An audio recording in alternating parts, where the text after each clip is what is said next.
সবকিছু ছবি তুলে ফেসবুকে দিতে হয় না, কিছু পার্সোনাল জিনিস থাকা লাগে, পার্সোনাল একটা area, personal space, personal life, personal charity, personal good deeds, এটা লাগবে আপনার। এটা আল্লাহ তাআলা বেশি পছন্দ করেন। আল্লাকা সিররুন ইনদাল্লাহ বাইনাকা আনতা ওয়া বাইনাল্লাহ, এমন কোন গোপন জিনিস তোমার আর তোমার রবের মাঝে আছে যেটা তোমার রব ছাড়া কেউ জানে না? তোমার আর তোমার রবের মাঝে এরকম গোপন কোনো ডিলিংস আছে যেটা কেউ জানে না? জীবনে কখনো গোপন দান করছো যেটা কেউ দেখেনি? ওইটাই কাজে লাগবে। এজন্য ষষ্ঠ শ্রেণী হচ্ছে ওই ব্যক্তি যে গোপনে দান করে, সিক্রেট চ্যারিটি করে। গোপনে দান করতে রাজি আছেন তো সবাই? নট নেসেসারি যে খুব বিগ অ্যামাউন্ট লাগবে, 1 রিঙ্গিত, কয় রিঙ্গিত?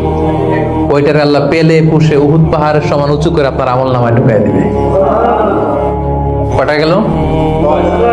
7 নাম্বার হচ্ছে রাজুলুন যাকারাল্লাহ খালিয়ান ফাফাদাত আইনা, যে ব্যক্তি গোপনে আল্লাহর জিকির করে, আল্লাহকে স্মরণ করে আর চোখের পানি ছাড়ে।